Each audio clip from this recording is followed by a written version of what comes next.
gas masks and hand grenades.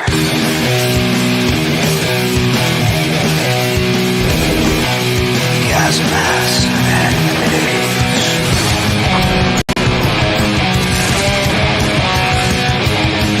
Gas masks and hand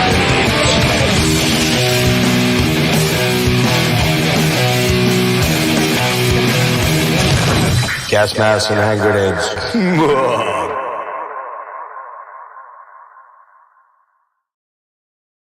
Hey, what is happening? It is Gas Masks and Hand Grenades.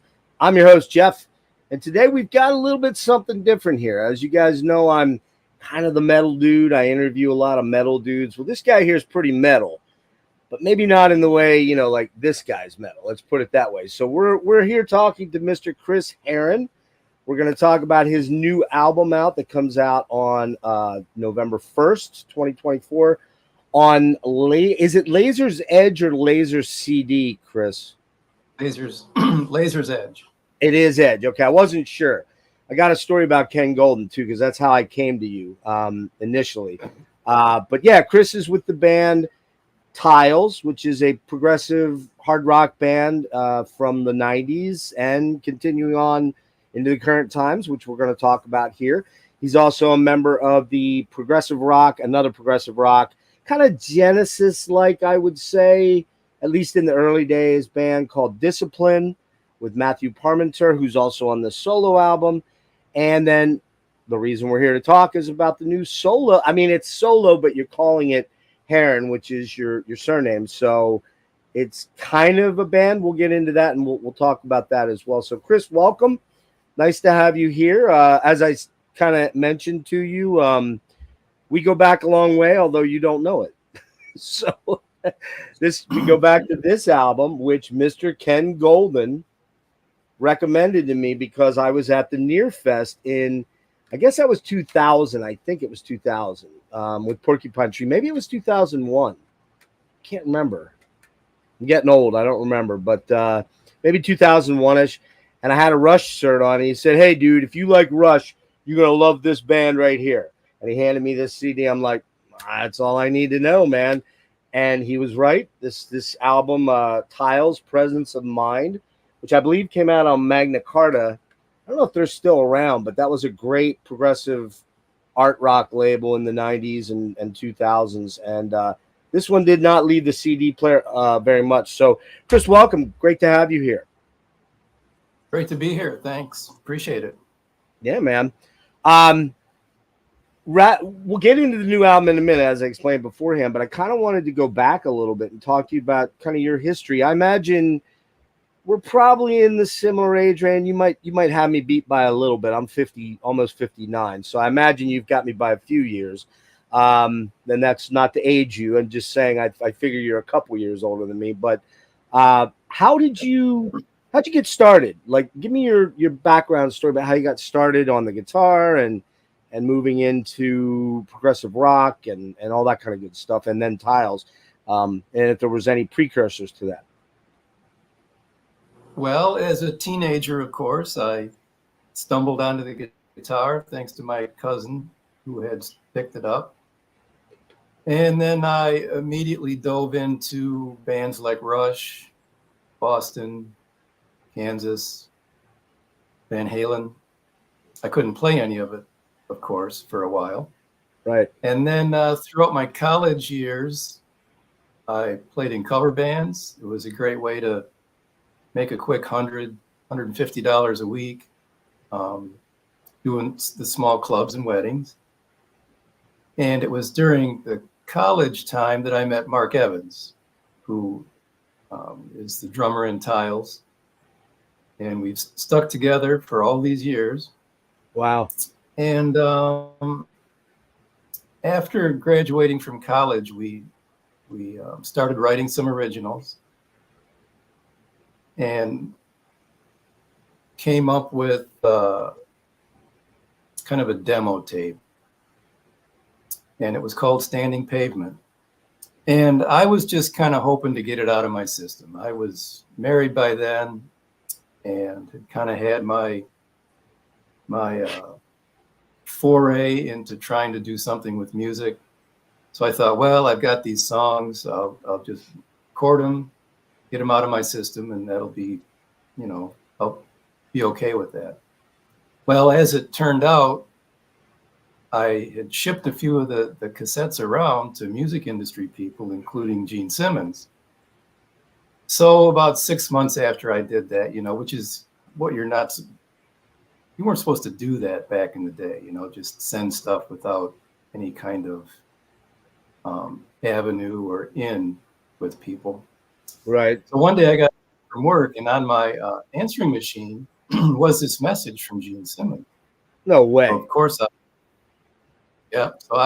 I was pretty stunned. And he was very complimentary, and he noted the Rush influence, and he was putting together a new roster for Simmons Records in the early 90s. So we signed a 1-year production deal. And the early 90s was probably the beginning of lots of additional consolidations with labels. He couldn't really get another version of Simmons Records off the ground. He, of course, had success with House of Lords. House of Lords, and they were a carryover. Yep, and they were a carryover. So that fell through, which was a little disappointing, but it all of a sudden gave me a little bit of validation, and I thought, well, Jesus, someone like Gene Simmons likes this stuff.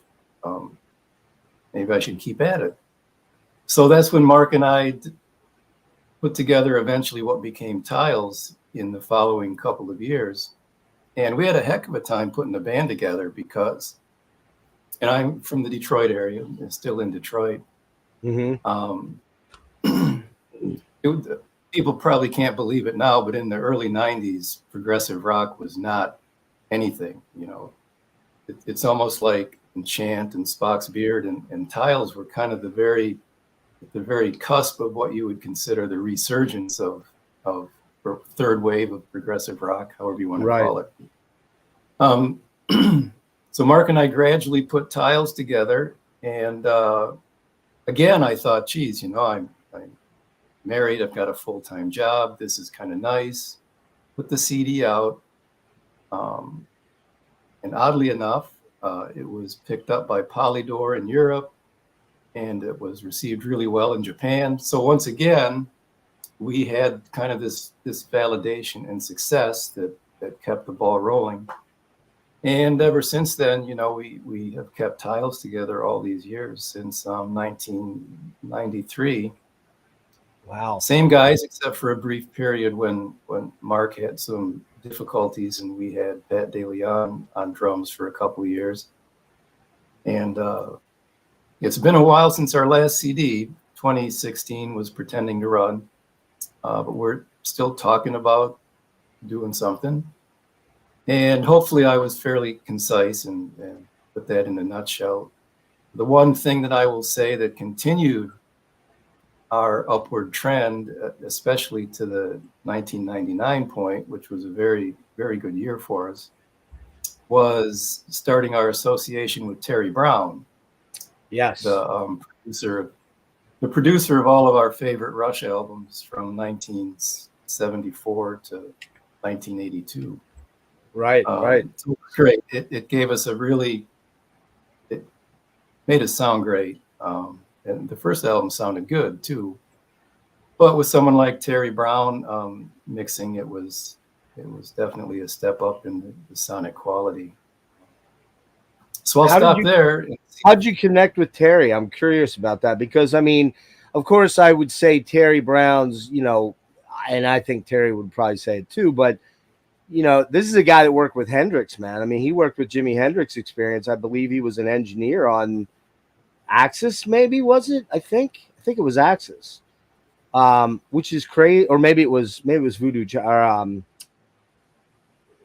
Electric Lady. And I can't remember. Do you remember? No, I don't. But Terry did have some stories for us. He said, because he had met Jimmy at Olympic Studios, I think it was in London. He said, this was before he really took off. So here's this fabulous guitar player sitting on a couch in the lounge area of the studio.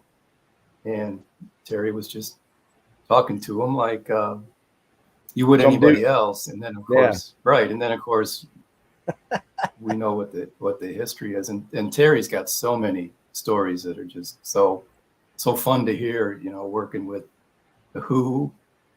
Oh, that's right. He did the Who. Yeah, he did. Was it Substitute? He did this thing. Anyway, you can go to his website and his. Yeah, you'd have to look it up. I didn't look up all his credits, but I just. I his knew resume is pretty sorry about fantastic. Yeah, I mean, you look at if you and I have something very much in common. We are both Rush fanatics, okay? And you've been lucky enough to work with the man. I've been lucky enough to meet the man that got me started, and that was Alex Lifeson. That's the guy that, you know, that's why there's guitars hanging all around this room. If it wasn't for him, and probably, to be very honest, the synchronicity here is kind of weird because you talk about Gene Simmons, it was probably Ace. I mean, I don't think Ace is a great guitar player, but man, everything else about Ace was freaking cool, right? And for a 10, 12, 13-year-old kid, my first show was Kiss in 1979, you know, in Houston, Texas. I'm like, that guy. And Frank Marino, too, man. Frank Marino's way up there, too, for me, too. But the Rush connection with Terry Brown, all that, I mean, that's got to be pretty rad for you to be a Rush fan, which you just admitted to. And it's, look, you guys don't hide it. It's here. The influence very clear. I mean, you can't, you know, it's good influence. It's not copying it exactly, but it's hard to escape. And that's what attracted me to the album. But to get to work with not only Terry Brown, the guy that produced probably, I think, without argument, their best albums. I would say most of their best albums, let's put it that way. To get to work with him as a producer or engineer or producer, both, and then to get Alex to come on your album, which we're going to talk about in a minute, has got to be just kind of, pardon my language, but fucking mind-blowing. It's just got to be, you know? It would be to me. I would be like, I would never get anything done. I'd just be like, tell me more stories. Right. I want to hear more stories. Well, but how did that come together? I just called Rush's management and told him who I was, and I was looking to have Terry Brown possibly work on a project. And they checked with him, and he gave him permission to, you know, hand out his number. And we talked, and he heard some of the works in progress and said he liked it. He'd be happy to mix it. But you're right. I can remember to this day in 1996 vividly driving into Toronto, you know, which is just such a impressive downtown with all the high-rise buildings and of course the CN Tower, which has been iconically etched in the brain of every Rush fan for the Subdivisions video, right? Right.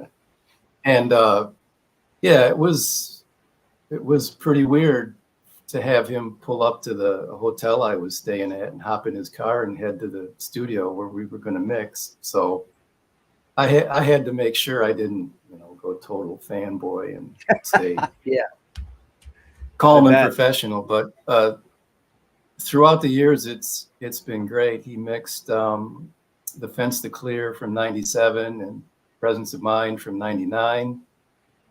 Then when we got around to doing window dressing, we brought him in as producer, and then he produced the Flypaper album, which was the first time we got to work with Alex. He played on one of the tracks.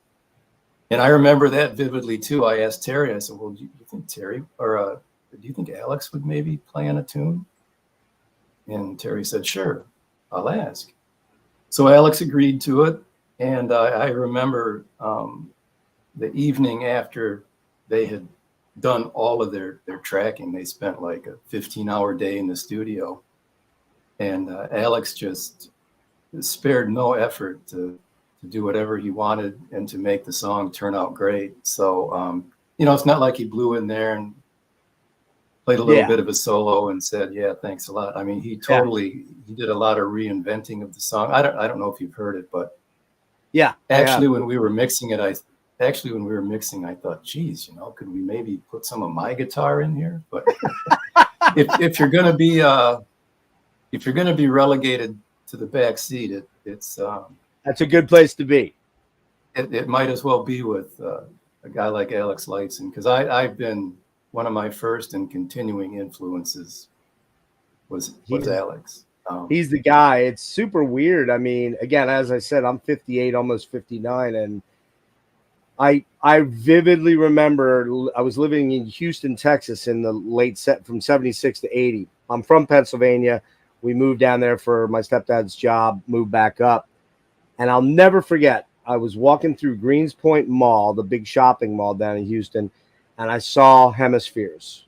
I saw that cover, and I'm like, I don't know what that is, but I'm buying. Mom, I got to have that. And she's like, you know, the cover for Hemisphere. She's looking at me like, what? You know, what is it? I'm like, it's a band. It's a cool band. I'd never even heard them before. I knew I had to own that album. And to this day, it is my favorite album of all time. I can listen to that album front to back. I know every note. I know every nuance of it, and it never, ever gets old. So, you know, that, and I've met Alex. I got to meet him in 2000, him and Getty in 2007. Just the nicest dudes, man. Like, no rock and roll attitude, pretense, no superstar stuff. Very Canadian, of course. Just wonderful guys. And I imagine that, again, for you is probably like probably looking at your bandmates going, how did this happen? Like, what is going on? Right. Yeah. So you guys are still together, and your last album came out in 2016. Any big plans on the horizon there? And do you guys do you get offers to play around, like maybe not locally, but maybe any festivals or anything like that? I mean, I'll have to be honest with you, Chris. Being in Pennsylvania, I don't hear about it, and I haven't kept up, to be blunt with you, for a long time. But the way that I came to you was I'm working with a PR agency, Dave, over at Earsplit. And he sent me a thing, and I'm like, whoa, I know that name. And I pulled up. I'm like, it is him. Okay, that's all right. I said, dude, get him for me. I want to talk to Chris. I really want to hear about the old stuff and the new stuff, obviously, which we'll get to in a minute here. But, yeah, that just had to be a mind blower for you to meet and work with those guys, you know? Well, yeah, and after the album came out, we got to go backstage. It was during the Snakes and Arrows tour. And Alex said, sure, come on back. We'll chat, take a promo picture of him with the band. And you're right. And, you know, it's no secret anymore that all of the Rush guys were just regular, down to earth. And I think that probably comes from the fact that they started out playing to two people and just worked so incessantly and hard. Yeah. To get to where they ended up getting, that you just, I don't think as people you forget that. So although you certainly know that you're a quote unquote rock star, it's not important to them, and you can tell in their interactions with fans and stuff. But so we got to meet him and take the picture, and he was as cool as we say he is. And yeah, but I've got gobs of Rush. I mean, Terry, because Hemispheres is quite possibly my favorite album of all time too. And so, you know, of course, as we became friends with Terry over the years, we could feel a little more comfortable, right? You know, picking his brain and getting all of these fun stories out of recording the albums that he had worked on. And because, you know, the funny story about Hemisphere, and I won't belabor this, was that it is kind of what broke the band of that epic period. Right. That was kind of the last one. Right. Because I'm sure most people know the story, you know, they wrote the music, didn't have the vocal melodies sorted out just yet. It all ended up being, if you can believe it, a little too high for Getty. So he really, I don't want to say struggled, but he really had to work hard to get the vocal parts down. And the mixing, I guess, was a disaster. So the whole project was fraught with a lot of challenges, and it left them with the feeling of, maybe they didn't have so much fun. And as art certainly happens with art, sometimes out of the least comfortable situations comes the greatest art. And to me, that's what Hemispheres ended up being, because Permanent Waves, that was the big break. The big commercial. Streamlined the songs, and Getty brought some of the vocal parts down. And but I just mentioned that because I think Hemispheres is a masterpiece, and a lot of it is the sound that Terry gets. And I think as Rush fans, when you compare like Signals to Grace Under Pressure, where it's the kind of the break and Terry working with the band and then them moving the keyboard heavy stuff. Yeah. And it's not even the instrumentation. You can just feel the type of and hear the type of sound that Terry got. And now that he's back to, he's been mixing the live stuff for the Super Deluxe box or the reissues, all the 40th anniversary stuff. You can hear that old sound come back to life.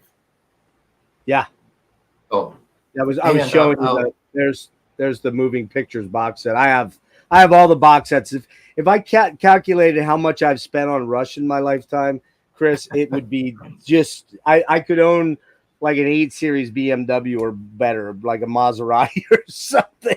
I was going to ask you, how many times have you seen Rush? I think after they retired in 2015, I counted, and it was somewhere in the mid 50s, 55. You got me beat, 54. Dude. I'm at 46. Yeah. Last one, my first was Permanent Waves in Houston. I think it was like February 2nd of 1980. I was 14, maybe just about 15, almost 15. And then the last time, of course, was the last tour with before Neil, the sad news of Neil and everything like that. So, and I really amazingly, the very last tour, I got to take my oldest kid, my son, to the show with me. Finally, we got to see Rush together. It was just, man, it was like a religious moment. It was just so cool. And I, like you, got to meet them on Snakes and Arrows. So we'll get off the Rush stuff because we could talk about Rush for like 14 hours. Right. I know it'd be like a whole day session. I do want to put a plug in because I've said this on some of the Facebook fan, I don't know what you call them, sites or whatever. And I can't get anybody to get interested in it, to pick it up as a piece of gossip and run with it. But Terry has remixed Signals from the ground up. Really? And it sounds incredible. Now, before everybody gets mad, it was not ready in time for the Signals 40th. It was just like right on the cusp of all of that. Okay.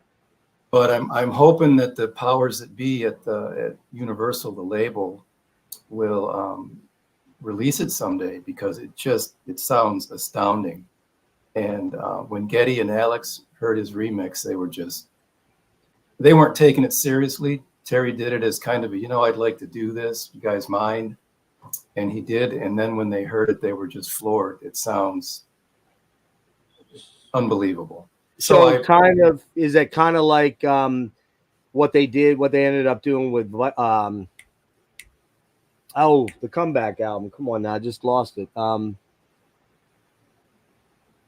Vapor Trails? Yeah, Vapor Trails, because the original was just so brick-walled and not a pleasant album to listen to. And then David Bottrell came in and made it, you hear guitar solos that weren't there and shit like that. So is it in that sort of vein of thinking, or?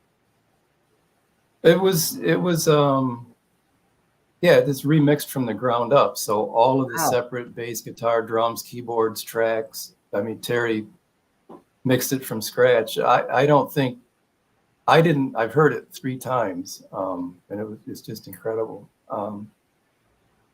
I don't think you'll hear any different parts, but with today's technology, and of course, Signals is a little controversial because people thought the guitars weren't loud enough. Mm-hmm. And too many keyboards.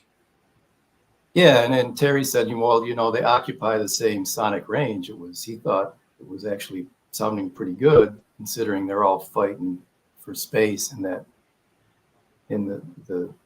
same range. But I sure hope it comes out someday, because Rush fans would go love nuts. it. Yeah. Yeah. I'm assuming that was the last one that Terry produced, right? Because then you had Colin Richardson, was it? Or Henderson. No, there was Grace Under Pressure, which was Peter Henderson. Peter Henderson, right. And then Peter Collins came in for 85 for Hold Your Fire and Presto. Oh, yeah. What was just Terry just not happy with that mix of the original mix of the album, and that's why I decided to do it? And I asked him this question. I remember we went out to get a corned beef sandwich when we were mixing in 96 or 97, oddly enough. And it was like, he wanted to, this is irrelevant, but I had never had this corned beef sandwich, and he was raving about it. So we went to eat it, and I had never experienced anything with so much gristle. I couldn't eat it. Wow. I had to hide it from him that I couldn't eat it. Anyway, Subdivisions came on the radio, and we listened to it. What a coincidence. Yeah. And he said he really liked the remaster. So the problem, I think, with the original mix, it was the mastering of the album. He felt like it was, because mastering can really impact the sound, of course, and it can really change a mix. So he was pretty happy, but it's always been a little bit of it's always been criticized a little bit for the reasons I mentioned.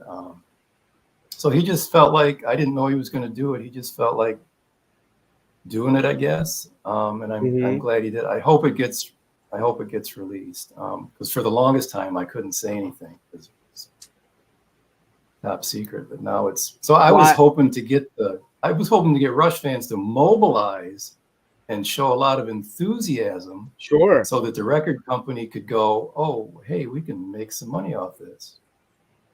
You would think they'd know that. And if Geddy and Alex went and said, hey, by the way, you'd think, but you never know with record labels, especially in today's day and age. The good thing about Rush being let's be honest, a legacy band, because now they're essentially, far as we know, they're done. I would never see Rush being Rush again without Neil. They've said that, and I just don't see it. The only thing I could ever see them doing is maybe like a residency thing out in Vegas, where they play several nights and they have Danny Carey and Mike Portnoy and just bring a different drummer in each night to do this celebration for Neil, which I would go out to, no doubt about it. But I just don't see them ever doing another album as Rush, and I don't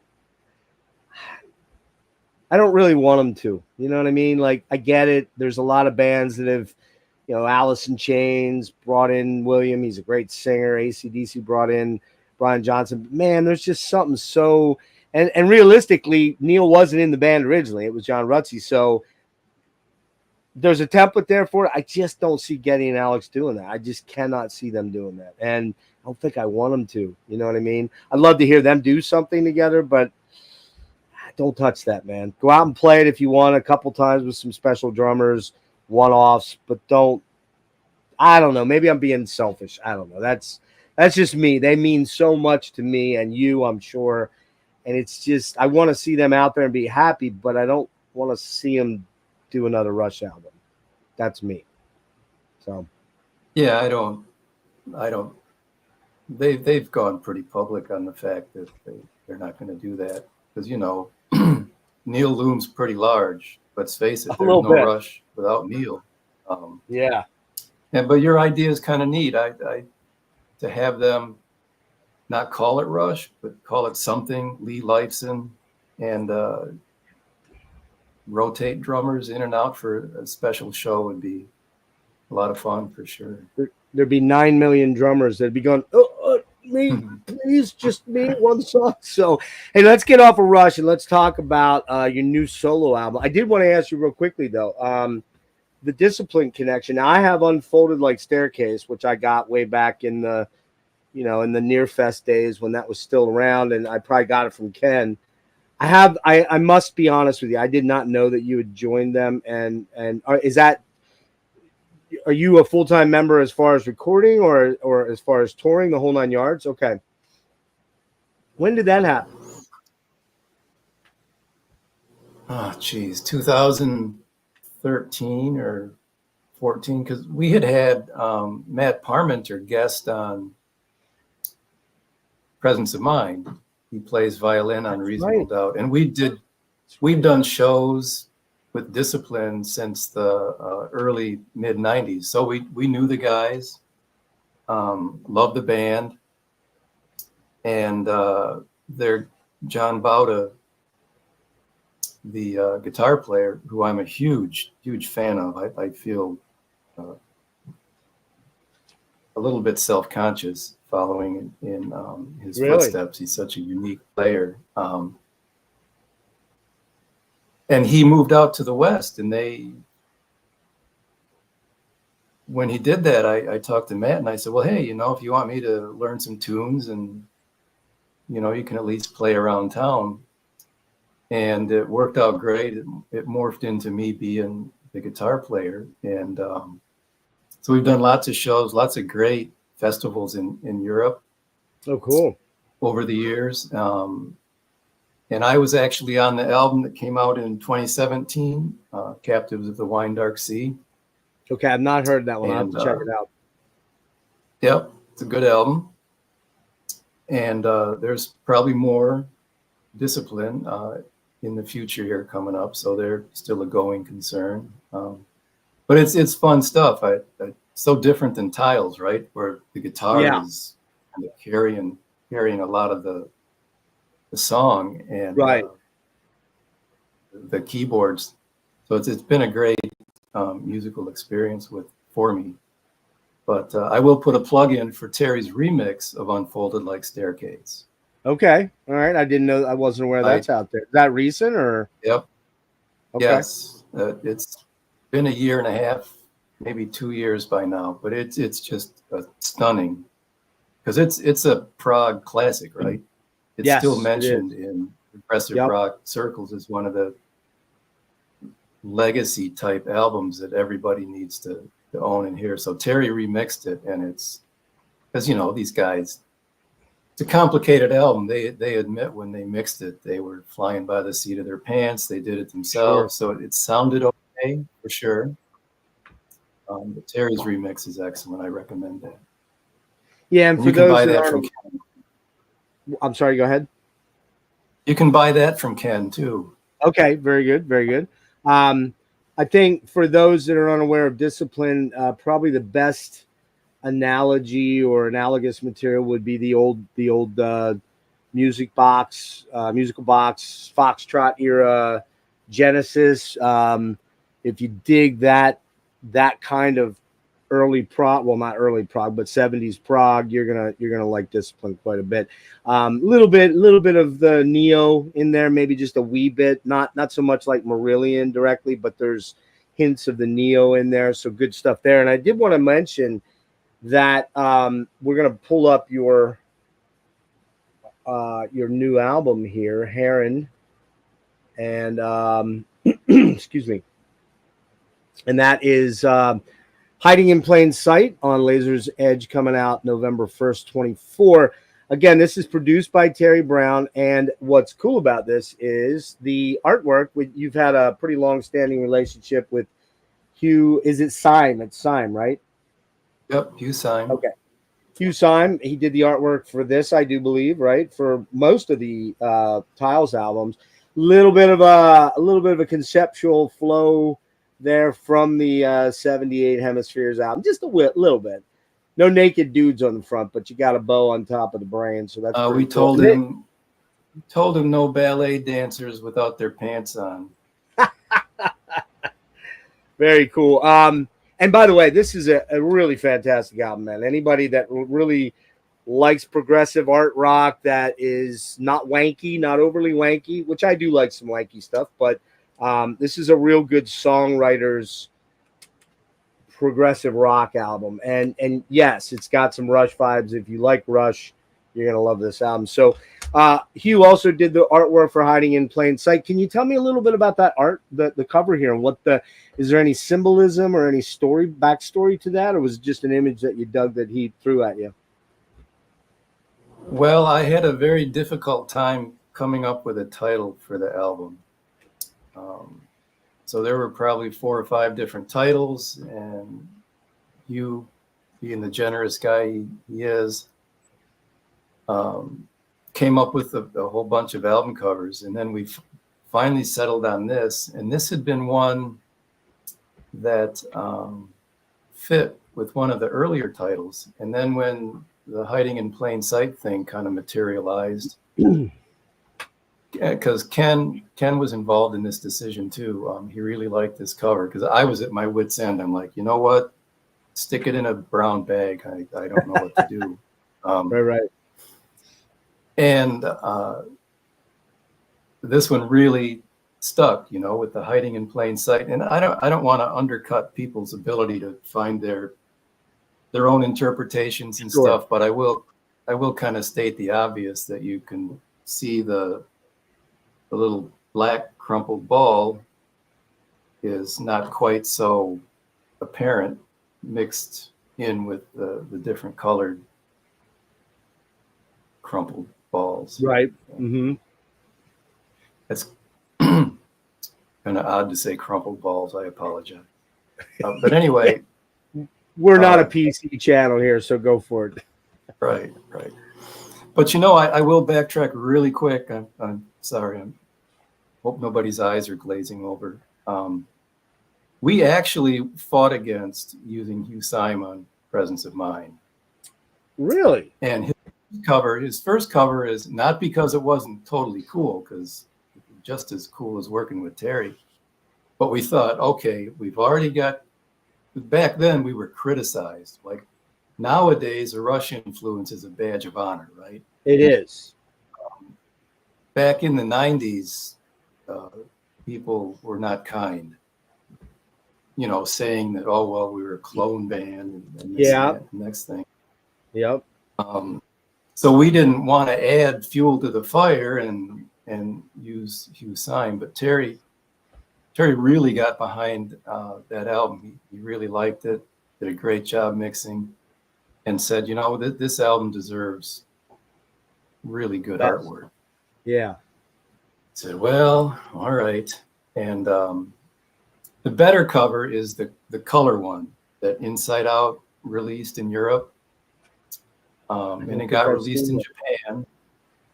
And it got a South American release. It was the Magna Carta release we had to turn it into black and white because they weren't super comfortable with the colorful brain. Oh, really? And a little bit of the oozing goo on the back, with the brain in the box on the back cover. We had to do that or they wouldn't release it. And this was before Inside Out had a North American presence. Right. So we really wanted to make sure we had a North American release. So we relented, which wasn't a big deal. That's the different one right there, Chris, on the top, right? Yes, that's the original. I don't think I'd ever seen and that. Then Hugh, and you can see Hugh did some things and put it in the letterbox and it won't let me. But anyway, the point of the whole story was we were shying away from using Hugh because of all the Rush comparisons. But right, it was like, in the end, who cares? What a privilege, and it was exciting to have him work with him on the artwork. And then once you go there, how do you go back? Yeah, exactly. Same thing with Terry, right? Yeah. So we've used him ever since, and I can see why he and Neil became best friends, because he was one of the most interesting guys you'll ever meet. He was born in Canada but educated in the UK. That's right. So yeah. he's got just great education, great worldview. You can talk about anything: art, literature, music. He was a keyboard player in the Ian Thomas band when he. I didn't know that. Wow. Yeah, that's how he first got involved with Rush in like 70, 75. Ian Thomas was on the same label, managed by Ray Daniels. Then they crossed paths, and the rest is history. But I'm trying to remember, was his first album Caress of Steel, I believe, that he did? Yeah, that's what I thought. Yep. Which is a dark horse favorite of mine. A lot of people shit on that album. I love that album, man. That's like my number 4 or 5 album. I love it. It's so dark and weird and just trippy and psychedelic. And I love the story that, I don't know whether it was Getty or Alex tells about being out on tour with Kiss and playing the first side for them, and Paul Stanley going, "Oh yeah, whatever, dude." It's like, okay. That's such a great good story. luck with that. Yeah. But Terry's got some fun stories. He's still got Neil's hash bag that really drawn trip pictures on it in pen. No way. And he said Alex used to roll these massive joints, and then he would turn it into an airplane.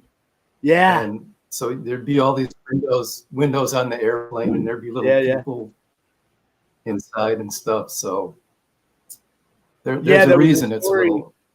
I think there was a story that Alex told about when Getty was doing his book thing, which I'm assuming you went to one of those. I went to the one in Philadelphia at 5th row. I was like in tears the whole time practically, especially when they talked about Neil, which I did not get to meet Neil, but I have friends like John Wesley. It's really good friends with him. You know, I wasn't quite that close. I was close, but not close enough. But the story about rolling the giant airplane joint for the Hawkwind dudes and them guys smoking that whole thing and going out on stage and just tripping out. It's like, man, you know, I was just a little too young to kind of be there for that stuff. But all right, let's get off Rush. Let's talk about this new album, Hiding in Plain Sight. Let's first of all note that this has kind of been in the gestation for a while, right? I mean, this isn't something that just came around the last year or so. Has this been a 4 or 5 year kind of accrual of material? Well, Terry and I have been working on it in earnest probably for 4 or 5 years, but these songs stem from the same. I had like a real productive, ambitious writing period in probably 2012, 2013. Mm-hmm. And Terry and I just demoed these songs. I set them aside. And then we worked on Pretending to Run. When we decided to make Pretending to Run a double album, we needed a few more songs. So I kind of poached them from this particular batch. And then a few years after Pretending to Run had been out, I thought, geez, you know, these songs are pretty good. We should. And they weren't really Tiles songs per se, I guess you could say. And so I went to Terry and I said, why don't we start working on these? Because, of course, everything is digital. And you can cut and paste and move things around and kind of do another round of songwriting with them. And that was when we really looked at it as a project. I didn't necessarily feel the need for a solo album, nor was this the inception of this, a solo album, but it just kind of the circumstances worked out that way. So yeah, you're right. 4 or 5 years in the making. I mean, not solid, of course. It's right, of course, yeah. I mean, you're right about one thing. This isn't really Tiles material per se, at least not from my memory of the Tiles that I knew from the 90s and 2000s. It might have morphed. I have to admit I have not heard the last Tiles album, but the thing that I really noted was that it's a very varied album. There's a lot of different styles that you're touching on. There is progressive. There's contemporary. I mean, not a bad word at our age. There is contemporary, if I can say the word, contemporary AOR, album oriented rock, sort of hard rock on it. There's even there's one track on here that, man, it could, if it got in the right spot, could be a great hit single, I would think. I'll tell you about that in a minute. We'll see if we match up. I'll ask you in a sec what your choice would be, because it's not one of the two that have. I think there's two that are out, right, as singles. First two tracks, right? Three now. There's three now. Yeah, there is three. What's the third one? The Heart of You. Okay, that's the song. That's the song that the song with Peter. Yeah, who's singing on that? The guy that I co-wrote it with, Terry Sampson. Okay. We were buddies all the way back in the early 80s at Central Michigan University. He went on to a very successful songwriting career. He moved out to Los Angeles. And when I was doing this album, I thought, geez, funny story. My daughter liked Winnie the Pooh. So we bought this CD. And on the CD was a song written by Terry Sampson. And I thought, good golly, could that be the Terry Sampson I know? How about that? And sure enough, it was. Wow. So we got in touch, and he agreed to, co-write that song. And so he's singing it. He wrote the lyrics. The only song I didn't write lyrics for. And it just turned out great. I mean, it's so good. It's so catchy. And then you put Peter Frampton on it. So that's Peter playing the leads, the Santana-esque leads on there? Yes. Wow, that's so weird, because the first thing I thought of was, that sounds like Carlos Santana, but it's not. It's Peter Frampton. How about that? That's pretty wild. Right. Very, very cool. Yeah, so we just... Go ahead. Oh, go ahead. We just have a little lag. That's why I'm sometimes jumping over you. Yeah, so just understand, I'm not trying to do that. Well, what I was going to say, though, before we get into this album, because I do want to break a few other tracks down, you got some big dudes on this album, man. Some heavy hitters here. Michael Sadler of Saga. You've got let's see who else we got. We've got Martin Barr and Doan Perry from Jethro Tull on the kind of Jethro Tull track. It does have some. I mean, obviously, it's got flutes. So who else are you going to compare it to? Right. And then you've got, let's see, you've got Matthew Parmenter on here. You've got, I don't know who Kevin Chown is, but I know he's a good friend of yours and very integral in your career. So you can explain about who that is. You've also got Randy McStein, who took over for John Wesley in Porcupine Tree. You've got Colin Edwin, my good buddy Colin Edwin, who is ex-Porcupine Tree. Tim Bonus, a good friend of mine from No Man and tons of other things that he's done. And then, of course, you got the alpha dog, Mr. Alex Lifeson there. Sorry not to mitigate anybody else, but I have a one-track mind when it comes to Alex Lifeson. So, yeah, lots of, and then the guys from Crown Lands who, if you guys kind of copied Rush, they fully went all in. They went all in on the Rush thing. And they're great band, duo out of Toronto, maybe Quebec. I'm not sure where they're from. Yeah, somewhere in Canada. Somewhere in Canada, yeah. And so, man, you got like a ton of heavy hitters on this album as guests, as featured guests, soloists, vocalists. How the hell did you manage to put that together? And what struck you as, I mean, to go there? I mean, are you a singer? Or are you not a singer? And therefore you're like, nah, I got to get other people in here. You're not a singer. Okay. What moved you in the direction of choosing a lot of different highbrow sort of artists that you're obviously a fan of? Well, you're right. It all started with the fact I wasn't going to do any of the singing. I've only done one little bit of singing, and that was on Pretending to Run. and I did it totally under protest. But it turned out okay. But so when it came to lining up singers, I knew I would use Matthew, and Terry had just done a project with David Barrett, who's a well-known guitarist and artist in Toronto, and Michael Sadler was part of that project. So that kind of triggered my interest to see if Michael would be involved. And Randy McStein, I met a few years ago. I mean, before his profile started to really elevate. Right. I've been a big fan of his work. Met him at Prague Stock, one of the few remaining festivals, which is actually coming up next weekend somewhere in northern New Jersey. Rahway. Oh, really? I'll have to look into that. I didn't even. Yeah, cool. Yeah, lots of great. I think Saga's playing too. Well, wait a minute. I thought Michael had some major health issues right now. Well, yeah, he did. Okay? And fortunately, the surgery was successful, and so they said they were going to be able to honor their appearance at Prague Stock.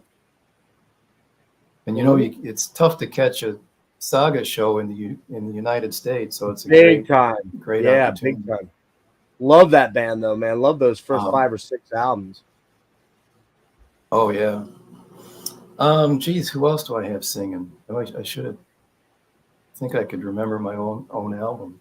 Well, you've got. Let's see. On the second song, I want to say, is that Mark Michael singing? Mark Michael. Yep. Okay, Michael. He's from Toledo. We've been friends for a long time, and really got to work with each other on the Pretending to Run album. So Mark Michael. I think that's all the vocals. Is Kim singing on a song? Kim Mitchell, or is he playing guitar? No, just guitar. Okay, so that's Randy singing on that track, I believe. Then, right or no? Yes. Secret Randy does 3 tunes. Yeah, he does. Randy does 3 tunes. I think Matthew does 2 or 3. Tim Bonus. He does one. You know, Safe House does the one song. Yeah. So I think that about covers it. Yeah, and you got Cody, I believe, sings "Slow to Crumble," which is Cody. Cody's the drummer and singer for Crown Lands. Yeah. And then you have Jimmy Keegan from Spock's Beard. Yep, he's one of the drummers. And I'm frustrated. Go ahead, you're good. You're good. Sorry, you're right. That's Randy on that track. Sorry. I'm a big fan of drummers. I mean, you don't grow up with Neil Peart and not love the drums, right? Right. So, and that's why I wanted to work with Don Perry, the Jethro Tull drummer, great drummer. I'm a fan of Jimmy Keegan, of course, and Shane Gallus. Oh yeah, that's right. So he's a great drummer. I mean, they're all great drummers. Who am I missing? Well, let's see. I'm just looking at all the guys here.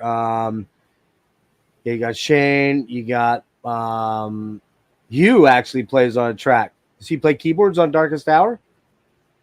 You know, Hugh does a bunch of little keyboard doodads here and there. Oh, probably nice. On 5 or 6 tunes. Just some embellishments. Ben Riley, I don't know who that is. Is that? Oh, right. He's one of Terry's go-to drummers. He's quite in demand in the Session Toronto area. He does live performance too with an artist who I can never remember. I think it's African or Middle Eastern artist. Okay. Anyway, he just a great drummer. It's plays exactly the parts that are needed. So he does 3, maybe 4 tracks, I think. Now, you and I have something in common. I'm going to stand up for a second. It's embarrassing. I have shorts on. Sorry. They're just running shorts. It's hot where I'm at. But you and I have something in common here a little bit. We like these makes of guitars. I do believe. Oh I yeah. believe this is one of your faves. Now this is. I have a custom 22. This was a handy one that I grabbed. This is an SE edition, which is the cheaper one. I do have an 04 custom 22. I believe it might be the first or second year, but I got this one because it's semi hollow. I wanted something with a little more resonance, whatnot. But talk about this. Do you only use PRS or do you use a whole bunch of other stuff? Other stuff? Because I'm a guitarist. I use a bunch of other stuff. I got my Paul Reed Smith in 1990, so they had only been in business like 3 or 4 years.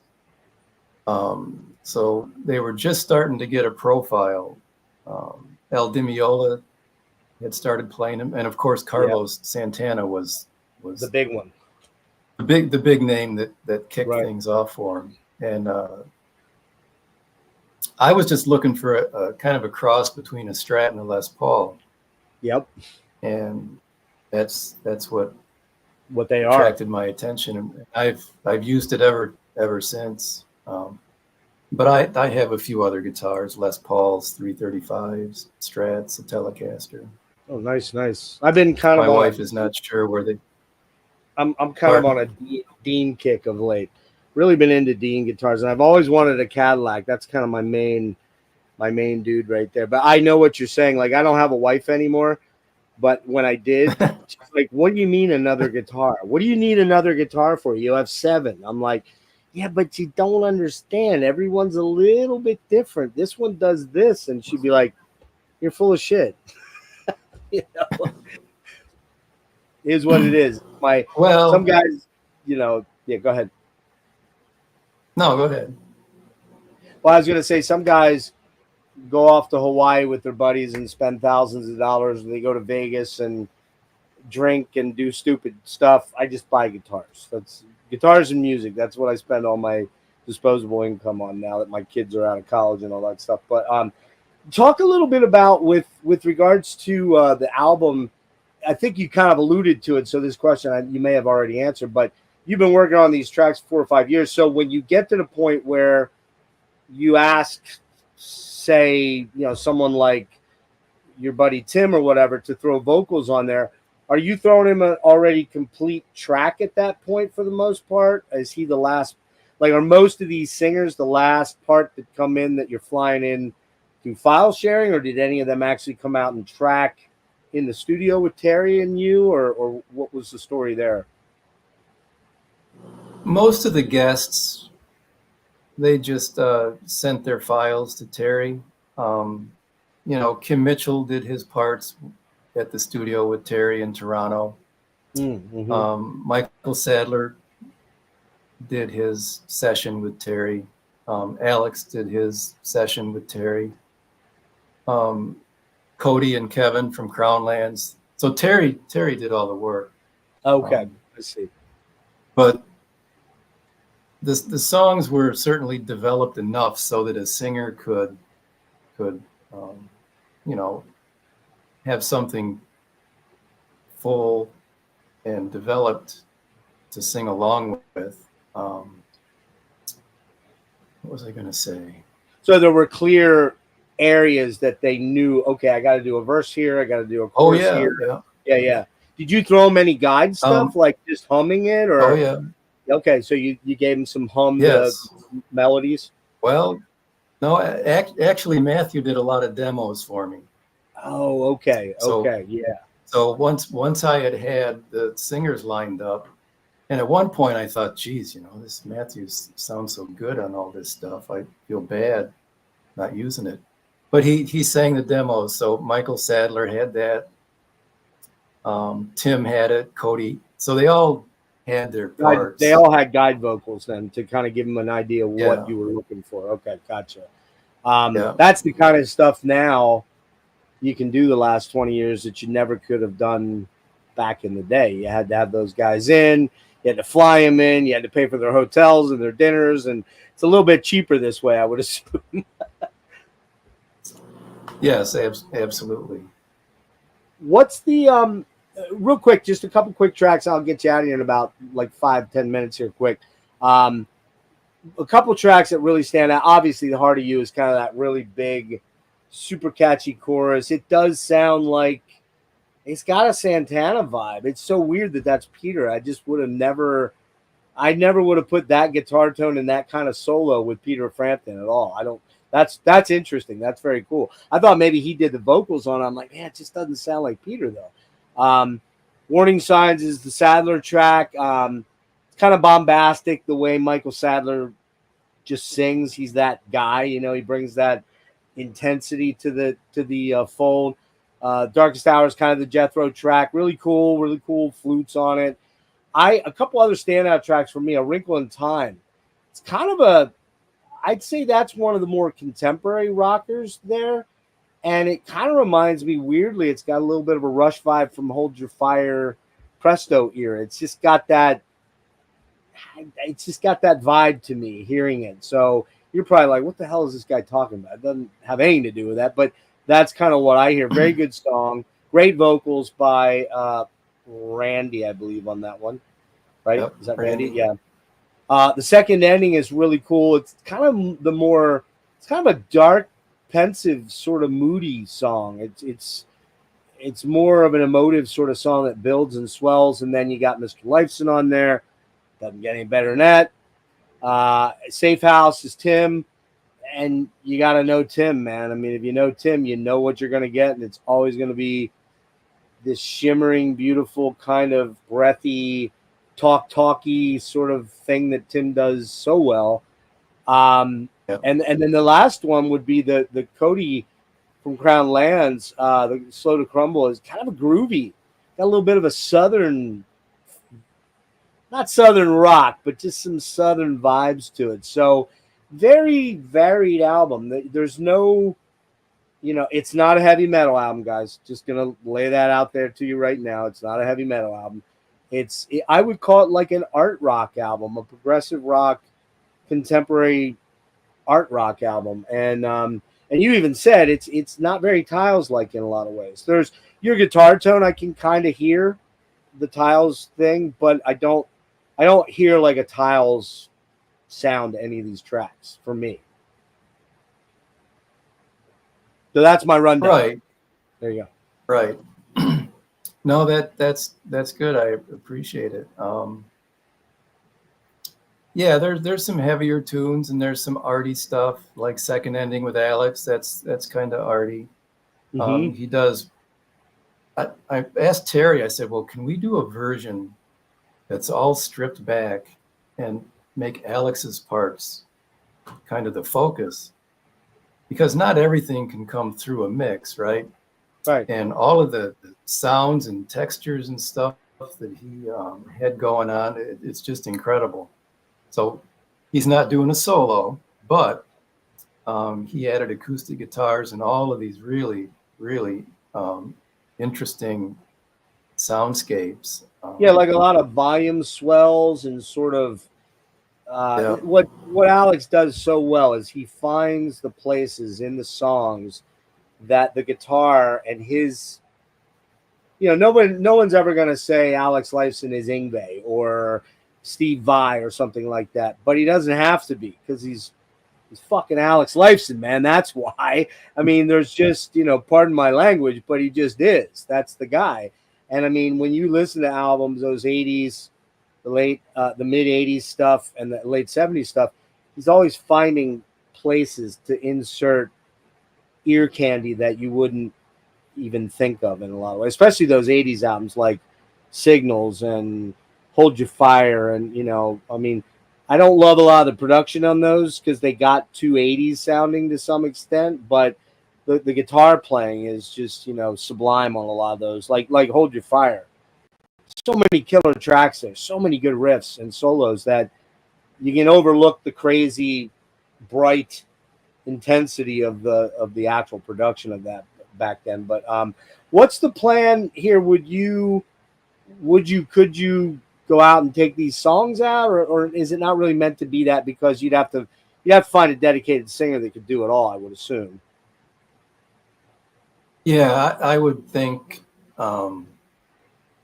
if there was any demand for it, certainly I could put something together. It could never be with all of these people, of course. Right. So I tend to doubt it, but nothing's impossible, and certainly we could make these songs work in a live setting. I did want to mention one of the reasons so many of these notable artists participated was because this whole project lyrically Yes. revolves around my experience, my family's experience with my dad's Alzheimer's. And it didn't start out to be this way for the album, but as I started to write lyrics for the songs, all the lyrics were the same topic. Okay. So this theme coalesced, and I just ran with it. So unfortunately, so many of the guests, and I'm sure, plenty of your audience, we've all been probably touched by dementia, family members, friends that got dementia or Alzheimer's. And so the project is designed to help bring plenty of awareness, but this was just my effort to bring awareness to that disease. And the proceeds, I'm going to donate the proceeds of the album to the Alzheimer's Association. Wow. And I think really, of course, the guests all love the songs, but I mean, more importantly, they really got behind the concept and wanting to contribute to the project. I have two instances of personal experience with that. My father, who's 84, who I take care of, who lives with me now, is my stepmother, his third wife, who passed about 10 years ago. Her mother had Alzheimer's, and when you're first confronted with it, it is scary. It is overwhelming when you walk into a room and someone says, "Oh, hi, who are you?" And you're like, "Oh, it's Jeff. I'm Ron's oldest son." "Oh," and then you walk out of the room and you walk back in and they say, "Who are you?" And you're like, "What the hell just happened there, man?" And it's scary. There's no way around it. It's kind of terrifying when you first are faced with that and you're trying to reconcile that in your head, like what just happened here? Wait, that can happen? That kind of thing, that can happen to someone? And then my ex-wife's mother, in the last 3 or 4 years of her life, maybe 4, she started to develop it and eventually had to be put into an assisted care facility and whatnot. And it's heartbreaking, man. It's absolutely heartbreaking to see that happen to somebody that you care about and love, particularly like your dad, and feel so helpless. You just feel like there's nothing you can do, and you're just watching. And the scariest and hardest part for me was watching Edie, was my mother-in-law's name. I could see it in her face. She knew it. She knew it the whole time, and it was just terrifying to her. And she just tried so hard to make it not happen. And so I don't know if this is the right question. Is your father still with us? No, he passed in 2011. Okay. But How you're long right, had he and had it? How long had he been? Probably 7 or 8 years. He got it in his early, maybe mid 60s, so it was kind of early for him. Yeah. And we didn't have any. Didn't run in the family. I didn't have any awareness really about it, so we didn't know what was going on with him for the longest time. But so he was fairly advanced, really, when we finally got the diagnosis. But you're right. I mean, it's just, and that's where the Heart of You came from. My buddy Terry Sampson, his mother had dementia. So those are, and Peter Frampton had instances in his family, and he really liked that song and was excited to play on it because he could connect with the sentiment. Sure. Did you know him prior to that? You knew him, I'm assuming. Peter Frampton? Yeah. No. Terry okay. was the connection there. Terry had worked on a couple projects with Peter, so okay, they were acquainted with each other. But yeah, it was Doane Perry's father had passed from it.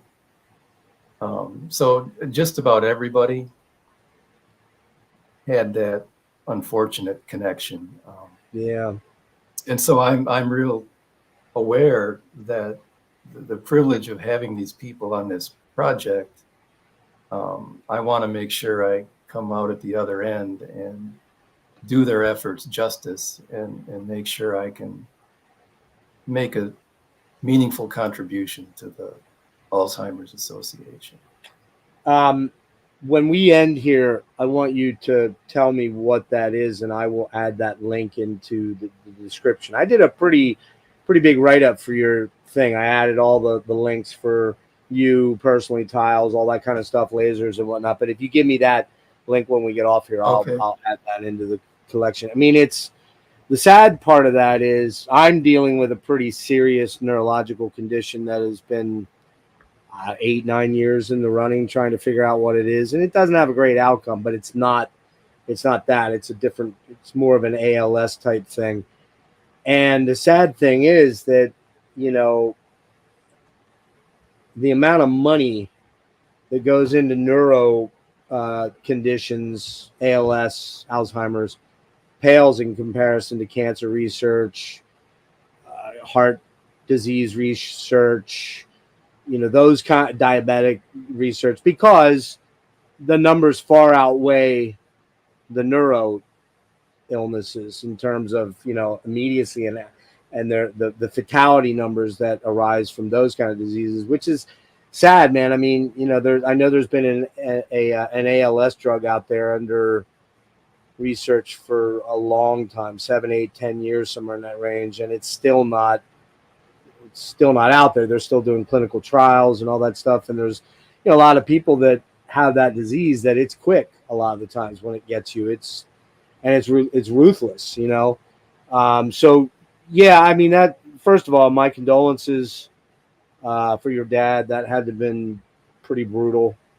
And I don't think people realize how lucky they are when they don't have to deal with someone in the family who's terminally ill with a long-term disease like that really robs you of your ability to be functional on your own.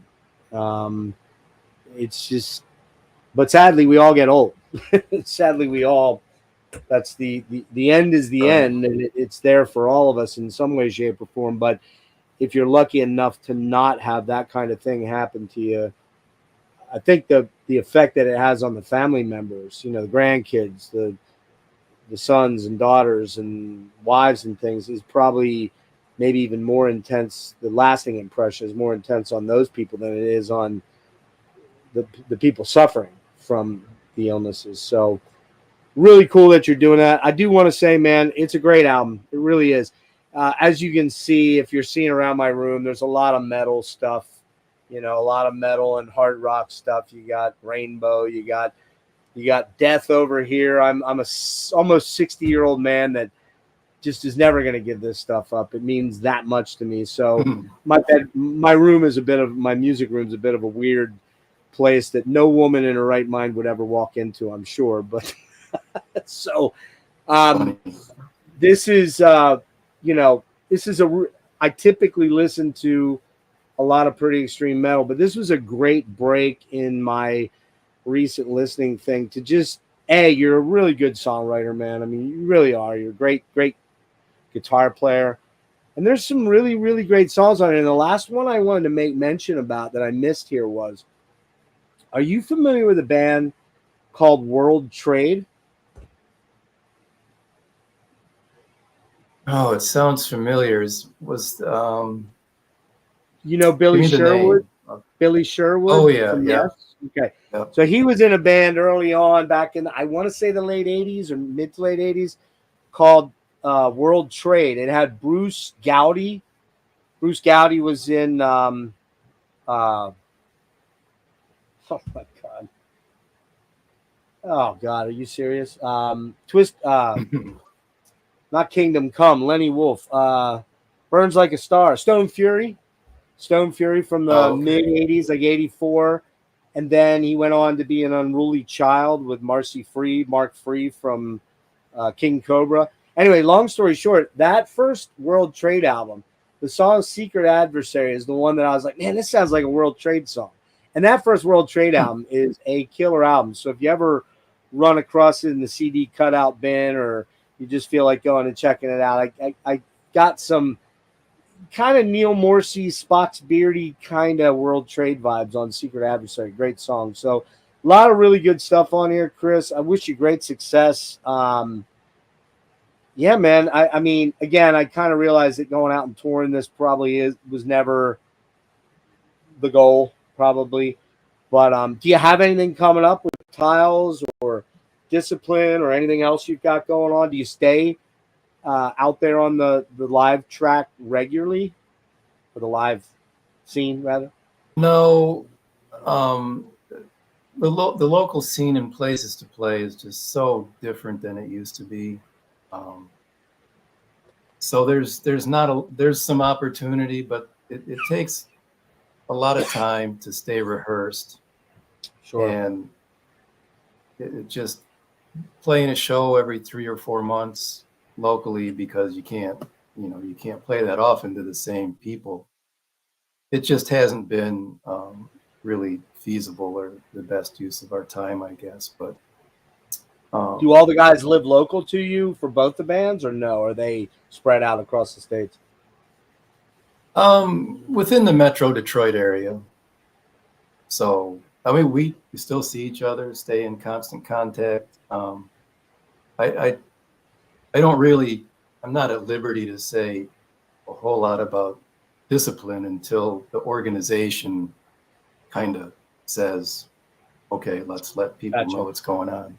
I got you. I will say that there's stuff going on. Okay. And Tiles, is there you mentioned, I think that it's been since 16. So we're working on almost a decade without an album. Is there any plans to do anything, or is it just kind of like, if it happens, it happens. If it doesn't, it doesn't?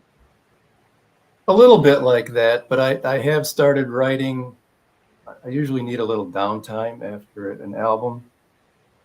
But I have started writing two pretty progressive songs, 10 or 12 minutes, as if the time is the only thing that makes it progressive. But right. So I have started writing, and I can certainly envision those being where we would kick off some more Tiles activity. Cool, that would be great. I'd love to catch you guys. That's probably not a realistic thing unless I got out your way or got to a Prague Fest, or I don't know if Roz Fest is still right. You brought up Prague. What's it called here? Prague Stock. Yeah. So looks to be like you got Abacab, Music of Genesis, Advent Horizon, David Cross Band, Gong. Actually, Gong just played down the street from me not too long. John Mitchell, I believe that's It Bites, right? Is that John Mitchell, I think? Yeah, and the Frost. Saga. Frost, that's right. Yeah, and then you got Patrick Moraz. Wow.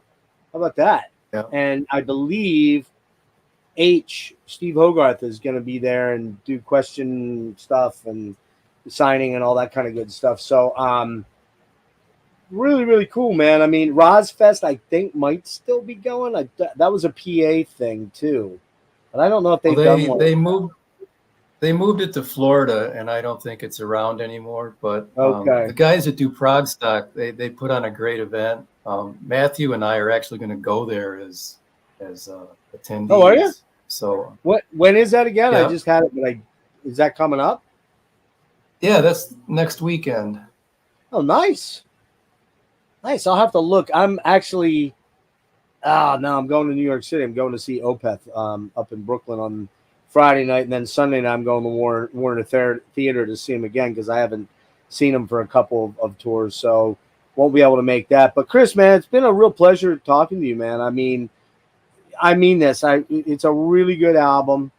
This definitely was one of my favorite albums of the year. I broke it out again. I'm like, man, I gotta listen to that. I love that album back then. I was in the CD player all the time. And you said they're all the same guys still? Yep.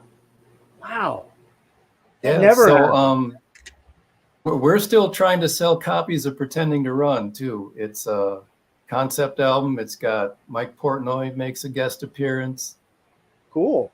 Ian Anderson from Jethro Tull, Colin Edwin did some stuff. So nice. We're not afraid to hand over work to other people. Apparently, we didn't mention too. One of my favorite albums that Terry Brown did was Parallels by Fates Warning. Man, I love those Terry Brown Fates Warning albums. They're so damn good. I think he did.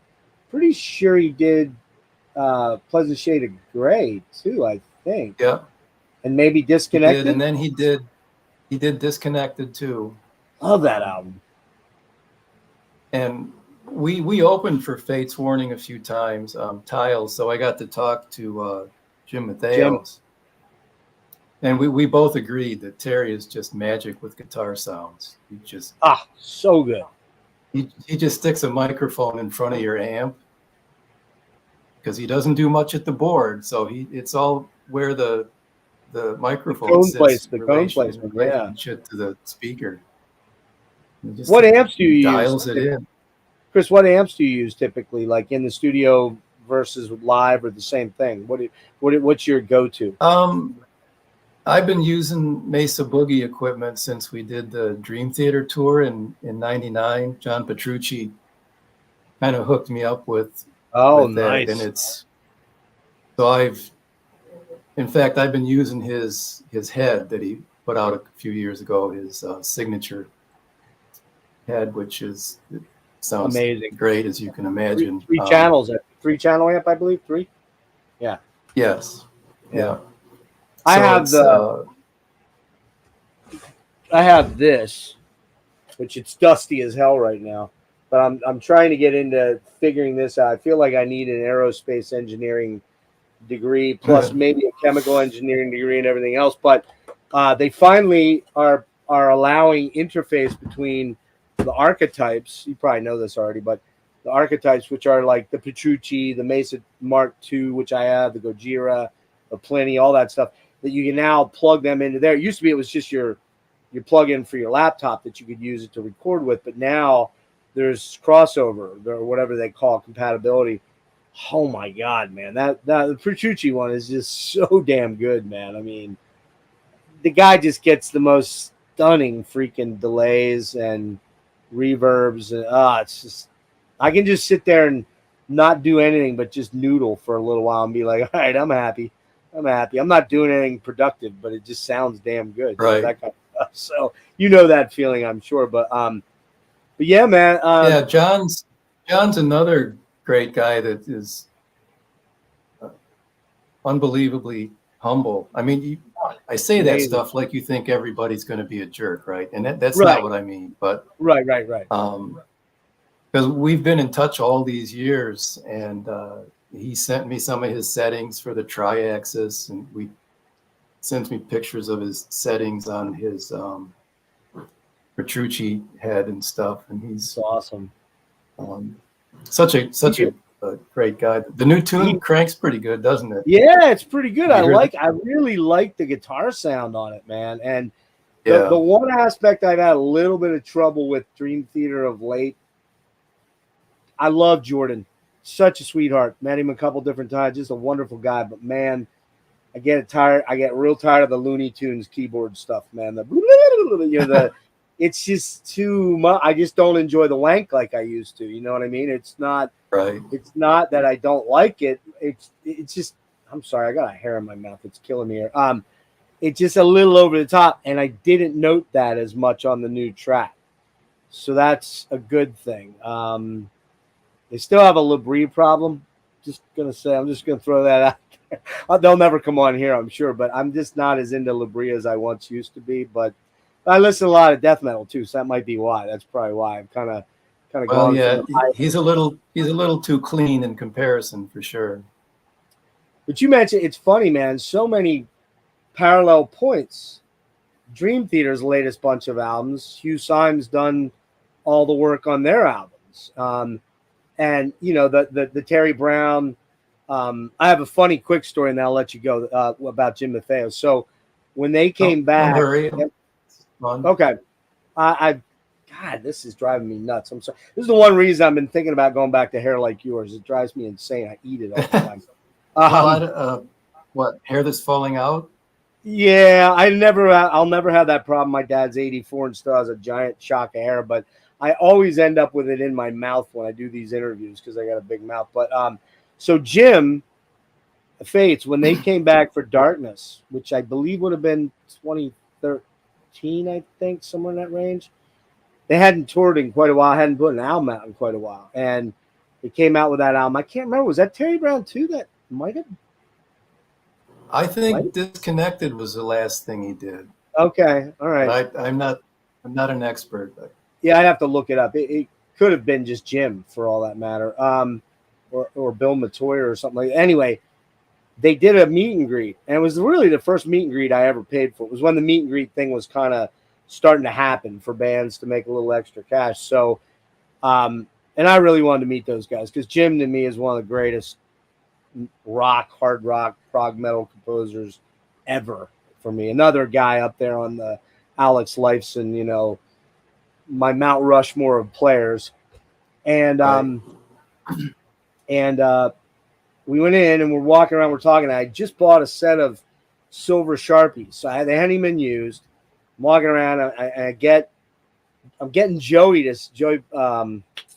Vera to sign my CD, and Jim's sort of standing a little off to my left, maybe 3 feet away, and Joey's trying to write with the pen, and it's not coming out. So I said, "Oh, here, give it to me." And like an idiot, I don't put the cap on the pen, and I start going.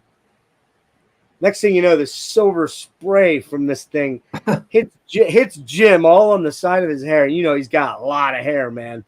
That curly mop of hair he's got hits him in the face, hits Joey on his bald forehead. And I'm like, please just get me out of here.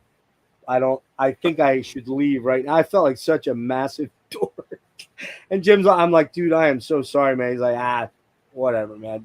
Maybe it looks good. Gives me a little gray in my hair, but that was really, really cool to meet those guys. And love that band, and just like you said, just a super creative, inventive guitar player that hears things differently than I do, which I love. You know, I mean, he's been a big inspiration for me as well. So I was kind of surprised maybe that you didn't have, you know, him on. He would have been another guy that would have fit in well, maybe in some of the mix here, but I don't know what he's up to right now. You know, I mean, they just did the North Sea Echoes. Did you hear that with Ray? Just him and Ray?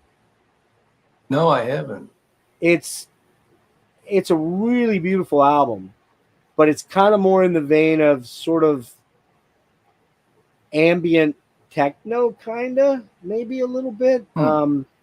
Not a lot of metal guitars on it at all, just a lot of real atmospheric playing. Ray stands out incredibly on it because I actually like the current Ray more than I like the early Ray. The Screaming Ray was great, but it was like he was trying to do Arch. And it just wasn't. I like those albums, but I don't love those albums. I love the more current Ray where he just sounds so soulful and smoky, and you know, and on this album he's beautiful. So that's one I recommend, North Sea Echoes. I think he came out in like February, something like that, on Metal Blade. Okay. Check that one out. You might really, really enjoy it. It's very what's the word I'm looking for? It's very kind of downbeat and very melancholy, but it's beautiful. It's just some beautiful songs on there. So that's a guy I would love to get on here, but I don't know. I don't have those connections. So, but Oh, we'll get you hooked up with Terry. dude, that Chris, if you could get me Terry Brown to come on just for a half an hour, 45 minutes, I would love you forever. I would love to talk to that man. Just I would be like crazy to talk to him, because I mean he's produced some of my favorite albums of all time. Things that are going to go in my casket probably. It's like, make sure the Hemispheres and the Farewell to Kings and the Caress of Steel albums CDs go in my box with me there. So yeah, that would be cool. So yeah, I'll investigate. But funny you should mention Jim, because I had one guitar solo still to do, and I was thinking, Terry and I were talking, and we both mutually mentioned Jim. And so I was talking to Ken as we were, looking toward the release of the album, and he said, "You realize, of course, that after everything you told me, that you have done nothing but rhythm guitars. There's no guitar solos that you did." And I said, "Well, yeah." I said, "Well, yeah, I'm okay with that, because look at who's playing the guitar solos." Right. And he said, "Really, it's a solo album. You should at least do." So fortunately, I had one solo left. You got one so solo. I Which one was that? Which one was that? It's Wrinkle in Time. I like that one too. That's cool. I like that real cool pensive middle eight there, or whatever you want to call it, the bridge or whatever. Oh yeah, it's sort of mellow, and that's really, really cool. And that's why I said it's got that Hold Your Fire, Presto meets Gin Blossoms vibe to it. It's still poppy, but it's got that cooler, proggy, arty. So that's your solo. I'll go back and listen to that. I wasn't sure if you were playing bits and pieces of all the solos. Now that you told me, now I'm aware you weren't. Okay. Ken was right. You had to have at least one solo, right? Well, I did. But yeah, the guitar solos, even if your audience should at least check out some of the tunes, because Jeff Coleman's solo on Warning Signs and Jeff Coleman, Martin Barr on The Darkest. Yeah, we've known Jeff, and that's where Kevin worked on the first Tiles album, because we didn't have a bass player. And he ended up joining Edwin Dare, which was a real popular prog metal band in Toledo. Yeah. And that's Jeff. And so I've known Jeff for a long time. Just a phenomenal guitar player, of course. He's playing with Alan Parsons now, and Lou Graham, and a variety of things. He played. I saw him once play with Glenn Hughes about 2018. I think it was. They did the Purple thing, man, and he did Mistreated, and it was like, fuck, this guy is great, man. I'd never heard of him before, but he is so. I found out about Edwin Dare maybe 4 years ago. A friend of mine's like, "Hey, did you ever hear this?" I'm like, "Well, who is he?" And he's like, "No, it's not a he. It's like Jethro Tull. It's a band." I'm like, "Really?" And then I saw Coleman. I'm like, "Wait, I know that dude. I saw that guy play with Glenn Hughes not too long ago." Great guitar player. He cops the Richie Blackmore thing. Well, the great thing about Jeff is he can kind of do it all. Doesn't really matter what style you're in. The guy can do it all. So, yeah, that's super cool. Well, listen, man, I'm going to let you go. It's a Friday night. You got stuff you want to do here, I'm sure. And, I could probably talk to you for another 2 hours about Rush and all the commonalities and gear and all that kind of nerdy stuff. But this was really cool. I'm glad I said to Dave, "Hey, get me Chris. I want to talk to him, man. I'm really genuinely interested in hearing about this album and listening to it. And I will pick up a copy when it's, I'll get one ordered from Ken. I always forget about him when it comes to distros, and he's got a lot of crazy, wild stuff. I don't know why I just never think of his distro. I'll have to put it in my bookmarks, and because I know he's got some wild stuff. And he goes on. A friend of mine, Pete Pardo, has a big show, like a huge show, Sea of Tranquility. So he does that regularly, the prog circle and stuff like that. And I will tell you, Chris, I might end up reaching out to you at some point again, because I do these things periodically. Other than my interviews, I do, which is I'd say 75% of what I do. But I will take bands that I love and go through their entire catalog and do the dreaded deep dive. And these are not 20-minute deep dives. These are hours long deep dives sometimes. Like, I'll get a panel of my buddies together or people that I know, and I'll rope them in, and swear to God it'll only be 2 hours, and then 3.5 hours later we're ending. But that kind of stuff, I lie a little bit, just a little bit, white lies. But right. I want to redo my Rush one that I did, because it was my second video I did way back in 2020, I guess, late 2020. I didn't have a laptop. I was doing it on a phone. The quality of it's just god awful. But I kind of want to go back to that and revisit that. And I have a couple of guys. Are you familiar with Jeff Wagner, the writer? I don't think so. He wrote for Metal. He was the editor for Metal Magazine. Then he worked for Inside Out. Jeff Wagner. I think he was. It's a little familiar, but he did that book called. I'm gonna mess it up a little bit. Mean Deviation or First. It's all about prog metal. So it's, Fates and Rush and all that stuff like that. And then he also just wrote this, which maybe you have, maybe you don't. Oh yeah, yeah. That's where Jeff. I recognize the name. Yeah, that's Jeff. Yeah. He also did a Pete Steele book, and he's about to put out a Voivod book real soon too. So I think wow. Jeff's gonna join me for that. And I don't know if you're familiar with the black folk band Agalloch from the late 90s, early 2000s.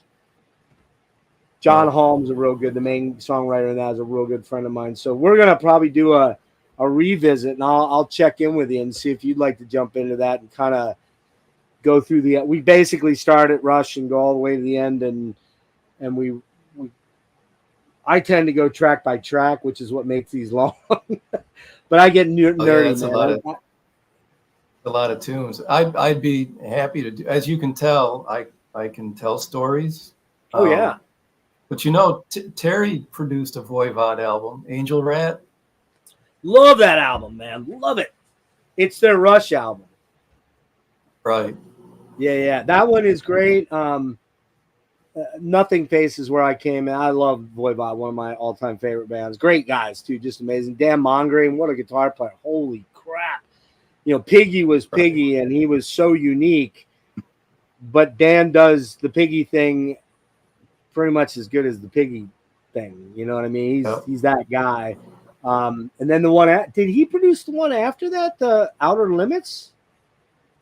No, he only did one. It was kind of a departure, and I think the label or the band, they liked it, but they just felt it was not what Voivod was known for. Do you think? I know something like that.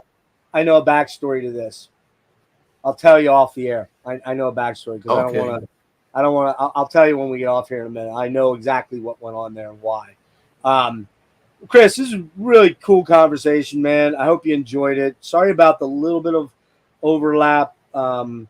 It just sometimes happens with the technology. You get a little bit and I get excited. So I'm like, I want to ask him this. I have a little bit of ADHD in my old age now. So it's kind of like sometimes I got to go, man, if I don't get that out now, I might lose it, just all the colliding thoughts. But much success on the album. I will be grabbing one. Hopefully people that watch will check it out. There are links all over in the description. I will also get the link for the Alzheimer's thing that we'll drop in there as well. And anything you want to throw out there as a last thing to anybody that might be watching, any of your fans that might catch this later on? Well, Jeff, I really appreciate it. This has been a totally fun experience. I'm just now kind of getting warmed up with interviews. So unfortunately, you're one of the first. So I'm a guinea pig, huh? I'm a guinea pig. Well, not entirely, but But really, I appreciate the time and effort you put into putting the show together, and your Thanks, kind man. words. It's a fun time.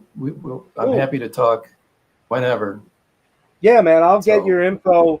I'll get your info from. Well, you can give it to me after we're off here if you trust me with that. You should. I'm not that kind of a weird dude. But I mean, this is. I don't know exactly where you're at. I believe I'm at 90, somewhere between 95 and 100 interviews, and everybody from. Again, as I said, most of it's the metal, the more extreme metal, but I've had a lot of people on, and I know, like, I haven't reached out to some of the people that I know. I've had Steven Wilson on a number of times. He and I go way back to 1999, so we've been on tour buses and out to dinner and hanging, and Colin and Richard Barbieri, who tortures me every time we talk. I love Richard. He's awesome. The only guy I really don't know in the band super well there is Gavin. I know him, but I don't know him super well. Wes. So I mean, I've had a lot of really cool guys on, and I'm happy to add you to the roster. In realistic terms, is this interview going to have hundreds of thousands of views? Probably not. I mean, none of my stuff does. I can tell you right now, my biggest views, Frank Marino. I've done 2 interviews with Frank. They're phoners. He doesn't do the computer thing, but man, the dude is a freaking hero to me. That guy is so amazing. If only I could get Alex, if only, but it never will happen. But good Lord, man, I literally would. I don't know that I could do that interview, even though I met him. I don't know that I could contain my fanboyism. I'm just not sure. I might come off really weird. I don't think I would, but because I've gotten much better at this. But man, if I could get Alex. Anyways, really pleasure meeting you, man. I appreciate it, and I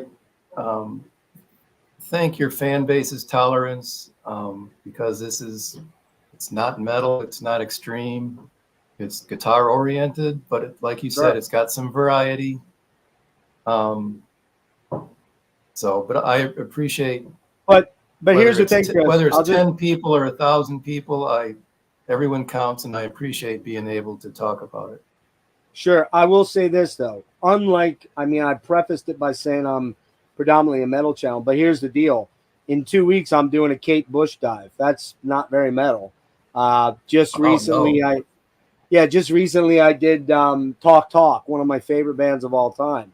That's not very metal. Yep, mine too. So, that's kind of I'm that guy that will be like, all right, I'm mostly metal, but I love so many other genres that, I just went crazy and bought pretty much all the Joni Mitchell box sets. So that'll be coming too. So, I really don't care if people don't want to watch that aspect of it. It's who I am, and I do what I want to do. I have the people I want on here because it's important to me. So you're just as important as any of my other metal dudes. So I appreciate you giving me an hour and a half, almost 2 hours of your time. And I really do. I wish you success. I would love to see the Tiles band. So if anything ever happens there that, I don't have to jump on a jet for, that might be something I would really be interested in seeing. So hang on one sec for me, sir, and we'll be right back. Yep. Yes, Tim, you missed it. Come watch this one back. Chris is a very interesting guy. We talk, I don't know, 30, 40 minutes about Rush. So, I was happy, and I think Chris was kind of happy. We got to his stuff, but we had to get the Rush stories out of the way first. So, yeah, check this one out, and hang on one sec for me, Chris. Okay. Yep. Everybody have a great night. Upcoming events. Thanks. Bye-bye. Yeah, hang loose. One sec, Chris. Upcoming events, real quick. We've got the Anathema Deep Dive going, part 2, at the end of the month. I don't have it sorted yet on a day, but it looks like the 4th of November. And I have very, very good possibility that next Wednesday I will have Vikatanik on from Dodomsgard, Ved Wens Enda, and his new project, Dodomsgard, which it's a different word. I'm not Norwegian, so I don't know what it means. And that will be probably coming on Wednesday afternoon with Vikatanik, Yusef Parvez. So Thanks everybody for being here tonight. We will catch you later. Hang on, Chris.